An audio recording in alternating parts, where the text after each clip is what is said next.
नमस्कार। कैसे हैं आप लोग? उम्मीद है कि आप सभी अच्छे से होंगे। मित्रों, सीआरपीसी की इस सीरीज में आज हमारा सेकेंड लेक्चर है, यानी कि BNNS भारतीय नागरिक सुरक्षा संहिता। इसमें सेकेंड लेक्चर में आज हम कवर करेंगे लोक अभियोजक और अभियोजन निदेशालय।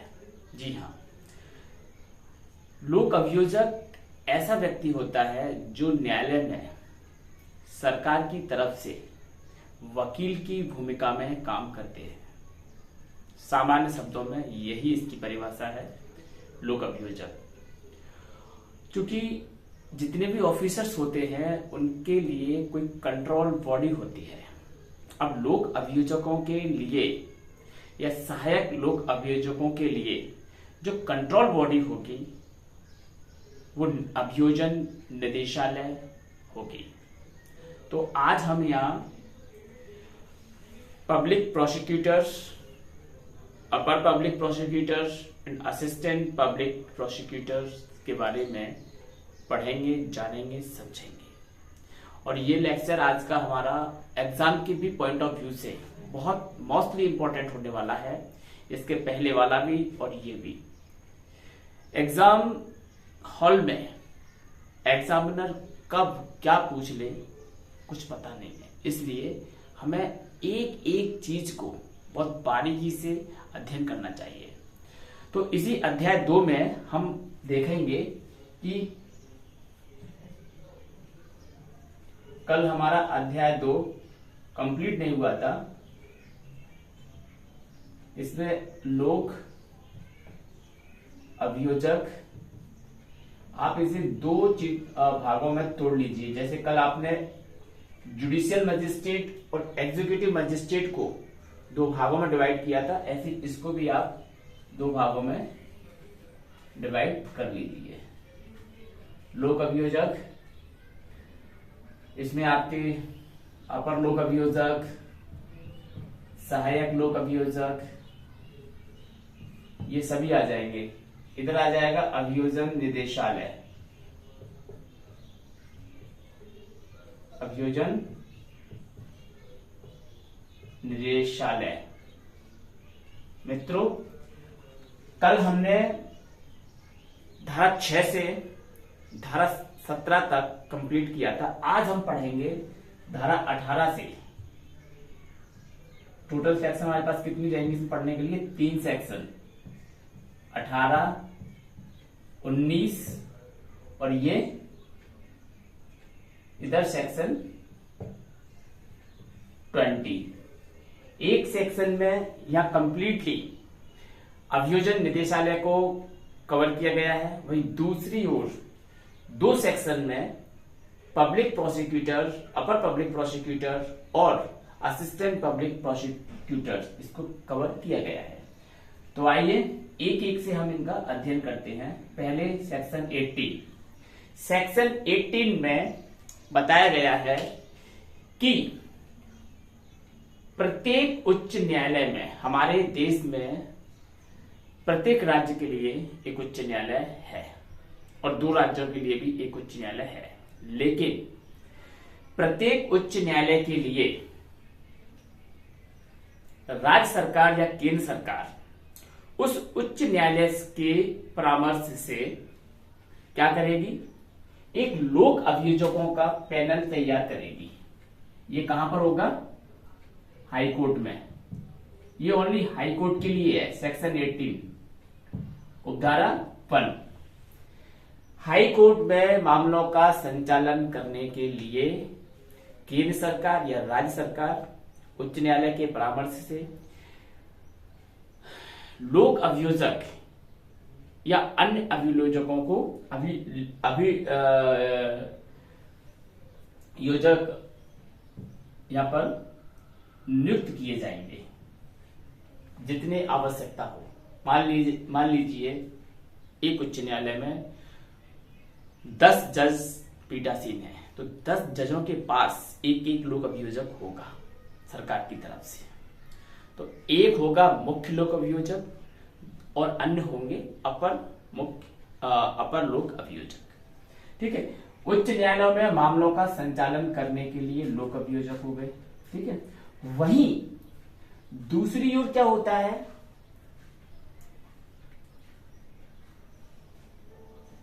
जिले होते हैं। प्रत्येक जिले में, अब यहां हाईकोर्ट की जगह क्या हो जाएगा, सेशन कोर्ट। सेशन कोर्ट कहां होता है, डिस्ट्रिक्ट में होता है।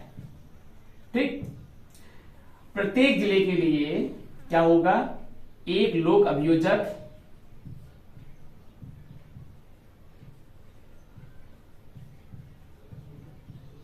और जितने की सरकार को आवश्यकता हो।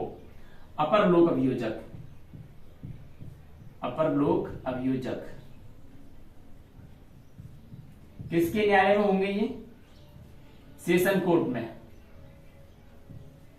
ठीक है, अपॉइंटमेंट किया जाएगा। अब ये जो अपॉइंटमेंट किया जाएगा सेशन कोर्ट में लोक अभियोजक, अपर लोक अभियोजक का, ये इसके लिए एक पैनल होगा। उस पैनल में जिस व्यक्ति का नाम होगा उसी व्यक्ति को लोक अभियोजक के तौर पर सेशन कोर्ट में अपॉइंट किया जाएगा। और ये पैनल किसके द्वारा तैयार किया जाएगा, ये पैनल कलेक्टर के द्वारा, कलेक्टर का काम होगा कि एक पैनल बनाए। और ये पैनल किसकी परमिशन से बनेगा, सेशन न्यायाधीश, सेशन जज। ठीक, ये पैनल बनेगा। इस पैनल में जिस व्यक्ति का नाम होगा उसी व्यक्ति को सेशन कोर्ट में लोक अभियोजक, अपर लोक अभियोजक के कृत्यों का पालन करने के लिए सक्षम माना जाएगा। ठीक है, सरकार उनको लोक अभियोजक या अपर लोक अभियोजक अपॉइंट करेगी। पैनल के लिए जज साहब की भी परमिशन होगी, जज साहब का सुझाव होगा, सेशन पीठासीन अधिकारी सेशन न्यायालय के। साथियों, अब ये सब हो गया। अब क्या होता है कि ये जो लोक अभियोजकों की श्रेणी होगी, इस श्रेणी के लिए एक्सपीरियंस कितना होगा, चाहे वह हाई कोर्ट के लिए हो, चाहे वह सेशन कोर्ट के लिए हो, इन दोनों के लिए 7 ईयर। ठीक, कितना, 7 ईयर्स। 7 ईयर्स तक कोई भी व्यक्ति जो एडवोकेट है, किसी न्यायालय में प्रैक्टिस करता है, उसे इसके लिए एलिजिबल माना जाएगा। तो 7 ईयर का क्राइटेरिया हाई कोर्ट के लिए भी और सेशन कोर्ट के लिए भी।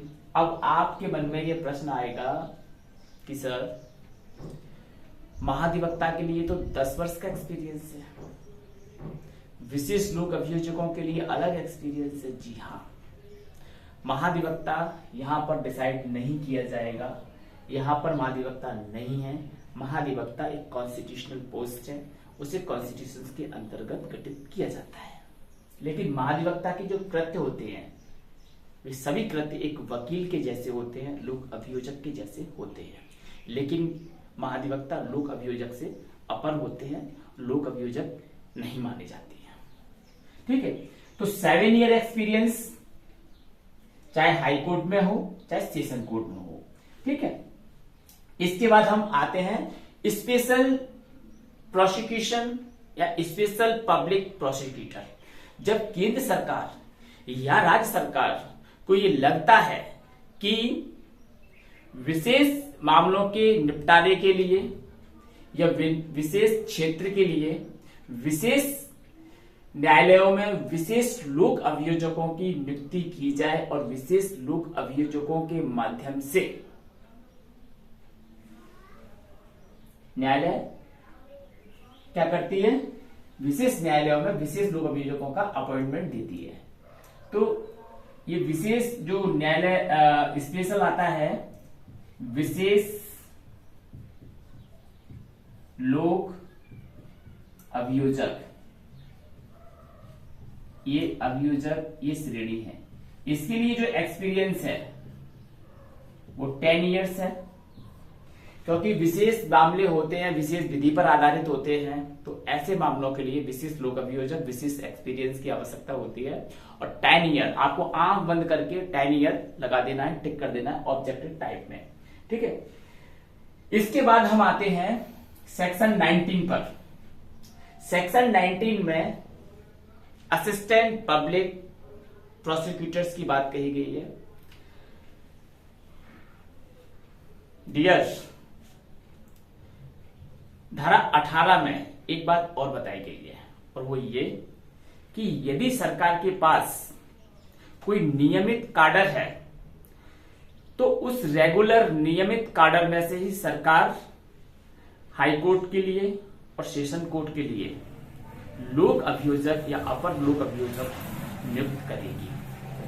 ये नियमित काडर क्या होता है? नियमित काडर का मतलब होता है कि सरकार ने, मान लिया जाए एडीपीओ की वैकेंसी निकलती है अपने मध्य प्रदेश राज्य सरकार के अंतर्गत, तो एडीपीओ असिस्टेंट प्रोसिक्यूशन ऑफिसर होता है, असिस्टेंट डिस्ट्रिक्ट प्रोसिक्यूशन ऑफिसर। ऐसे ये सरकार का एक रेगुलर काडर है, इसको नियमित काडर कहा जा सकता है। और इसी नियमित काडर में से पब्लिक प्रोसिक्यूटर्स या अपर पब्लिक प्रोसिक्यूटर की नियुक्ति की जा सकती है।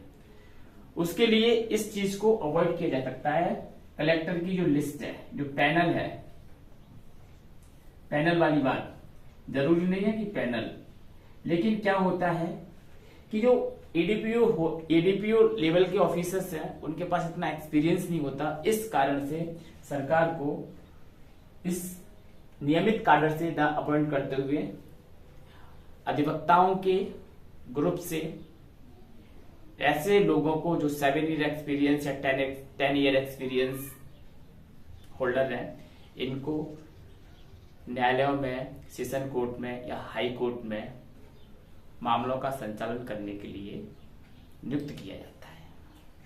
अब आते हैं सेक्शन 19 पर। सेक्शन 19 क्या कहती है? सेक्शन 19 कहती है असिस्टेंट पब्लिक प्रोसिक्यूशन ऑफिसर, यानी कि एबीपीओ, जिसे आप एडीपीओ के नाम से भी जानते हैं, जिसे आप एपीओ के नाम से भी जानते हैं। किसी किसी राज्य में अलग अलग नाम से ये संबोधित किए जाते हैं। तो इसमें ज्यादा कुछ नहीं है। एडीपीओ के लिए असिस्टेंट पब्लिक प्रोसिक्यूशन ऑफिसर, सरकार एक एग्जाम कंडक्ट कराती है, उस एग्जाम से चयनित होती हैं और एक नियमित काडर का गठन करते हैं। सेक्शन 19 के जितने भी पब्लिक प्रोसिक्यूटर्स हैं वो सब। ठीक, अब आते हैं हम अपना इंपॉर्टेंट फैक्टर्स पर। Directorate of prosecution. ठीक है, डायरेक्टरेट ऑफ प्रोसिक्यूशन में हमें 2 चीजें देखनी है। पहला, इसका गठन देखना है। ठीक है, ठीक है, कॉन्स्टिट्यूशन। दूसरा क्या देखना है? इसकी योग्यता देखनी है।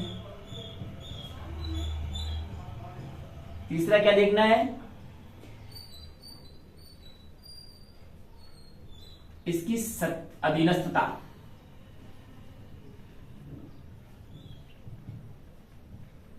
सबऑर्डिनेशन, इसका सबऑर्डिनेशन। देखिए, गठन के लिए 3 लोगों से मिलकर के, मतलब 3 टाइप के हैं, ज्यादा भी हो सकते हैं। इसमें आपको 3 पोस्ट देखने को मिलेंगी assistant prosecution, directorate of prosecution के लिए 3 पोस्ट आपको देखने को मिल जाएंगी। पहली अभियोजन निदेशक, दूसरी अभियोजन उप निदेशक, तीसरी अभियोजन सहायक निदेशक, अभियोजन सहायक निदेशक।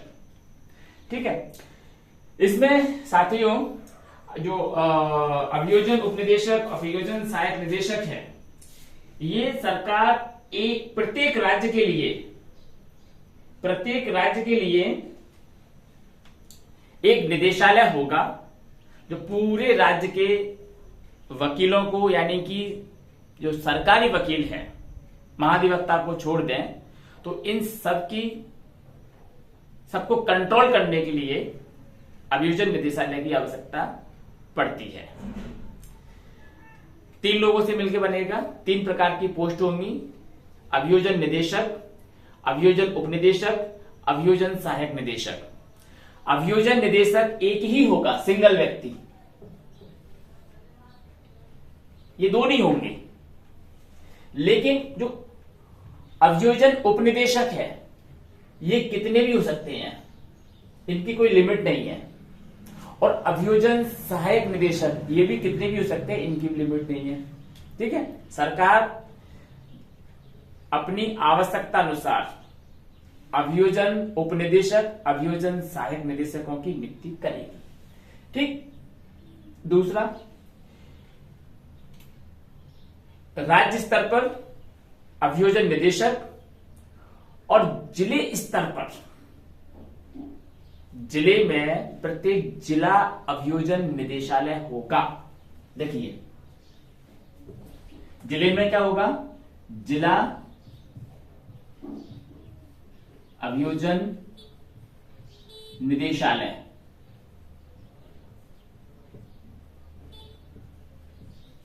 ठीक है, इस जिला अभियोजन निदेशालय में अभियोजन उपनिदेशक और अभियोजन सहायक निदेशक सरकार अपॉइंट करेगी, जितने उसे अपॉइंट करना उचित प्रतीत होता है। ठीक है, ये हो गया हमारा इसका गठन। अब इसके लिए योग्यता क्या होगी, इसके लिए जो योग्यता होगी वह है अभियोजन निदेशक और अभियोजन उपनिदेशक, इन दोनों के लिए ऐसा व्यक्ति जिसने 15 वर्ष तक अधिवक्ता के रूप में कार्य किया है, प्रैक्टिस की है, या फिर कोई ऐसा व्यक्ति जो सेशन न्यायाधीश है या रहा है, अभियोजन निदेशक और अभियोजन उपनिदेशक बनने के लिए योग्य होगा। अब अभियोजन सहायक निदेशक कौन होगा? अभियोजन सहायक निदेशक ऐसा व्यक्ति होगा जिसने 7 ईयर तक प्रैक्टिस की है, जिसका 7 वर्ष का वकालत का अनुभव है, या फिर ऐसा व्यक्ति जो जुडिशियल मजिस्ट्रेट फर्स्ट क्लास रहा है, ऐसा व्यक्ति अभियोजन सहायक निदेशक के लिए एलिजिबल होगा। ये इनकी योग्यता है। अब आते हैं इनकी अधीनस्थता, सबऑर्डिनेशन, कि इनका सबऑर्डिनेशन क्या होगा। सबऑर्डिनेशन को देखना है, 1 मिनट।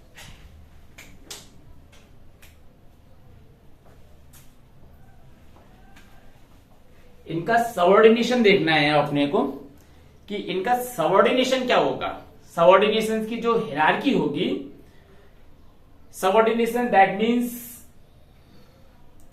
कि एक उप अभियोजन निदेशक, एक सहायक अभियोजन निदेशक और अभियोजन निदेशक किसके अधीनस्थ होंगे, इनकी अधीनस्थता का क्रम क्या होगा।